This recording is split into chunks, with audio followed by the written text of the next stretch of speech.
नमस्कार, मैं हूं योगेश पांडे और आप देख रहे हैं IBN भारत। आत्मनिर्भर भारत बनने की दिशा में रक्षा मंत्री राजनाथ सिंह ने आज बड़ा ऐलान किया है। दरअसल विदेशों से आयात होने वाले 101 रक्षा उत्पादों पर प्रतिबंध लगाया जा रहा है और ये रक्षा उत्पाद अब भारत में ही तैयार किए जाएंगे। रक्षा उत्पादों को भारत में तैयार किए जाने का मकसद देश की रक्षा बाजार को मजबूत करना है। आपको बता दें कि इन उपकरणों को तैयार करने में रक्षा अनुसंधान और विकास संस्थान की मदद ली जाएगी। इसे तीनों सेनाओं के जरूरत के हिसाब से तैयार किया जाएगा।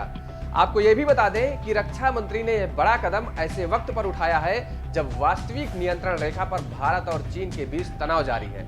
दरअसल शनिवार को एक बार फिर दोनों देशों के बीच हुई सैन्य स्तरीय वार्ता बेनतीजा रही। जानकारी के मुताबिक देपसांग और पैंगोंग के पास LAC को लेकर बना मतभेद बरकरार है। उधर भारतीय सेना पहले से ही पूरी सतर्कता बरत रही है। ऐसे में समूचे वास्तविक नियंत्रण रेखा पर भारत सभी रणनीतिक स्थलों पर अपने सैनिकों की संख्या लगातार बढ़ा रहा है। वायुसेना भी पूरी तरह से मुस्तैद है ताकि किसी भी स्थिति का सामना किया जा सके। उत्तर प्रदेश में विधानसभा चुनाव होने में अभी लगभग 2 साल बाकी हैं, लेकिन उससे पहले ब्राह्मणों और दलितों को लेकर यूपी की सियासत तेज हो गई है। यूपी की पूर्व मुख्यमंत्री और बहुजन समाज पार्टी की मुखिया मायावती ने कहा कि अगर 2022 के चुनाव में बसपा की सरकार बनी तो कोरोना काल में सरकार की कमियों को ध्यान में रखकर ब्राह्मण समाज की आस्था के प्रतीक परशुराम और सभी जातियों धर्मों में जन्मे महान संतों के नाम पर अस्पताल और सुविधा युक्त ठहरने के स्थानों का निर्माण कराया जाएगा। आपको बता दें कि 5 अगस्त को प्रधानमंत्री नरेंद्र मोदी ने अयोध्या में राम मंदिर निर्माण की आधारशिला रखी थी, जिसके बाद समाजवादी पार्टी ने भी लखनऊ में भगवान परशुराम की भव्य प्रतिमा लगाने का ऐलान किया है। तो अब बसपा भी इस सियासी घमासान में शामिल हो गई है। और इस संबंध में मैं ये कहना चाहूँगी कि देश में पिछले कई महीनों से फैली कोरोना महामारी के चलते हुए इसके पीड़ितों का इलाज कराने व इनको अलग से ठहराने की व्यवस्था आदि करने के मामले में भी केंद्र व राज्य सरकारों की अनेकों रही कमियों को खास ध्यान में रखकर ही अब हमारी पार्टी ने ये फैसला लिया है, जिसकी आज मैं घोषणा भी कर रही हूँ कि उत्तर प्रदेश में BSP की सरकार बनने पर उत्तर प्रदेश में इस बार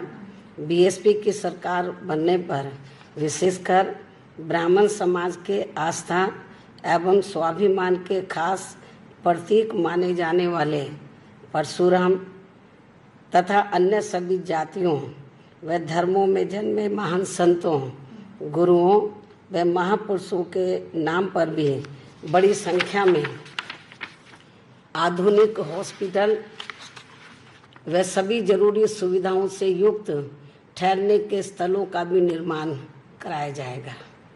और इससे फिर एक तरफ सभी पार्टियों व धर्मों के महान संतों, गुरुओं व महापुरुषों को पूरा आदर सम्मान मिलेगा। यूपी के कानपुर के कर्नलगंज में 5 अगस्त को मिले शव की शिनाख्त करने में पुलिस और परिजन दोनों ही धोखा खा गए।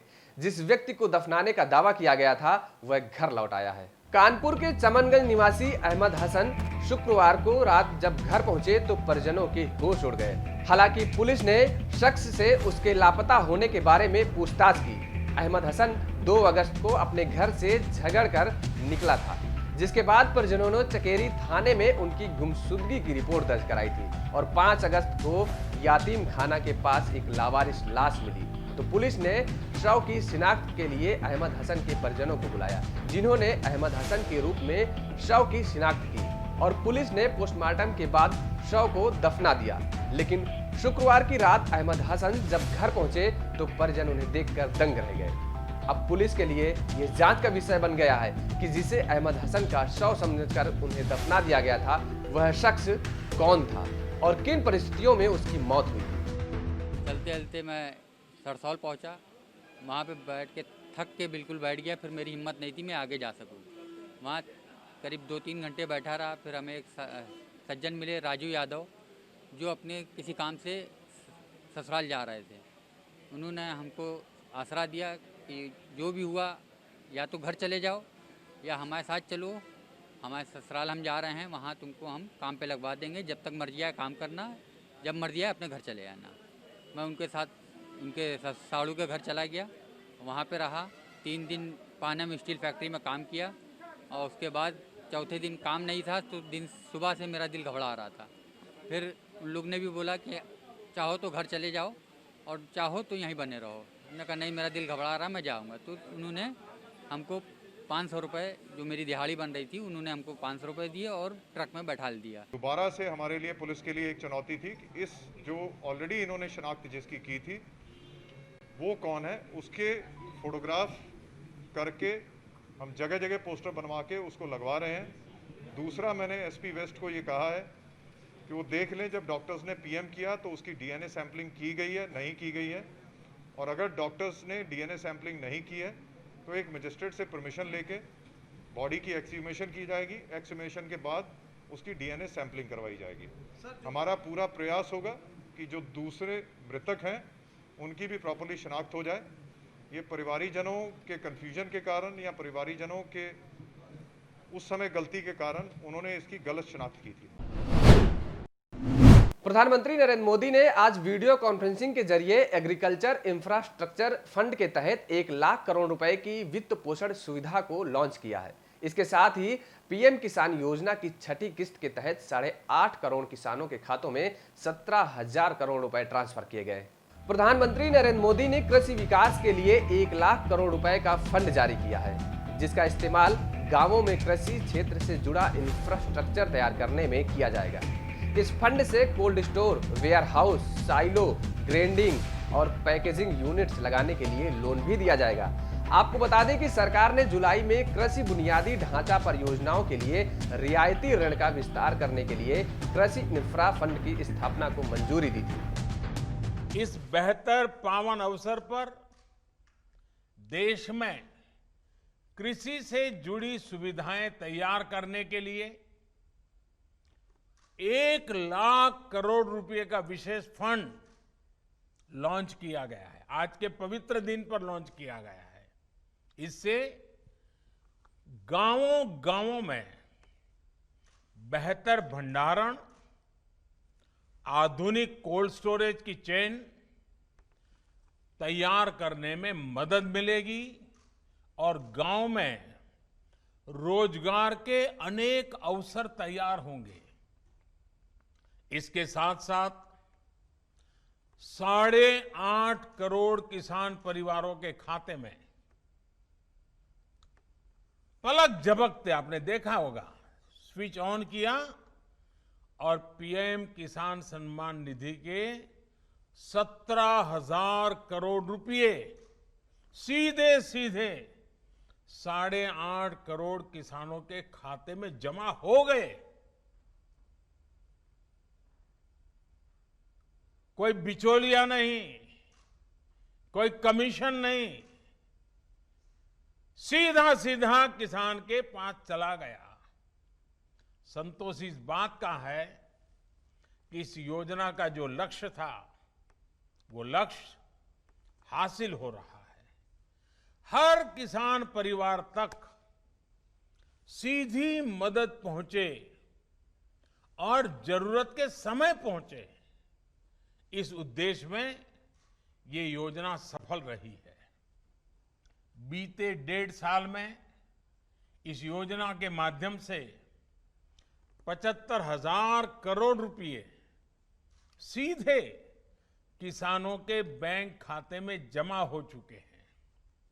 इसमें से 22,000 करोड़ रुपए था कोरोना के कारण लगे लॉकडाउन के दौरान किसानों तक पहुंचाए गए। सुशांत सिंह राजपूत मामले में एक के बाद एक नया मोड़ सामने आता जा रहा है। इस बार शिवसेना सांसद संजय राउत ने सुशांत मामले पर नया खुलासा किया है। साथ ही मामले को तूल देने को लेकर भी अपनी बात सामने रखी है। शिवसेना नेता संजय राउत ने सुशांत सिंह राजपूत मामले पर राजनीतिक साजिश रचने का आरोप लगाया है। हालांकि उन्होंने साफ तौर पर किसी का नाम नहीं लिया, लेकिन इशारा बीजेपी की तरफ था। उन्होंने यह भी दावा किया कि सुशांत और उनके पिता के बीच सब ठीक नहीं था। संजय राउत ने कहा कि मुंबई पुलिस की जांच एक निर्णायक मोड़ पर थी और इसी बीच केस को सीबीआई को ट्रांसफर कर दिया गया। उन्होंने कहा सुशांत सिंह राजपूत केस की आड़ में राजनीतिक साजिश की जा रही है ताकि हकीकत सामने न आए। सुशांत सिंह राजपूत के मामले में जो सच है वो सामने लाने की पूरी कोशिश मुंबई की पुलिस कर रही है, मुझे मालूम है। लेकिन मुझे लगता है कुछ लोग ऐसे हैं जो पर्दे के पीछे एक नया स्क्रीन प्ले लिख रहे हैं पटकथा। वजह क्या है कि वो चाहते हैं उस मामले का जो असली सच है वो छुपाया जाए, रहस्य छुपाया जाए, सामने ना आए, लोगों के सामने ना आए। इसलिए ये दबाव तंत्र और सीबीआई के कंधे पर बंदूक रखकर महाराष्ट्र की सरकार को निशाना बनाने की ये साजिश है। मैं आपको बताना चाहता हूँ, इस प्रकार का चक्रव्यूह कितना भी बनाओ, हम भेद कर बाहर आ जाएंगे।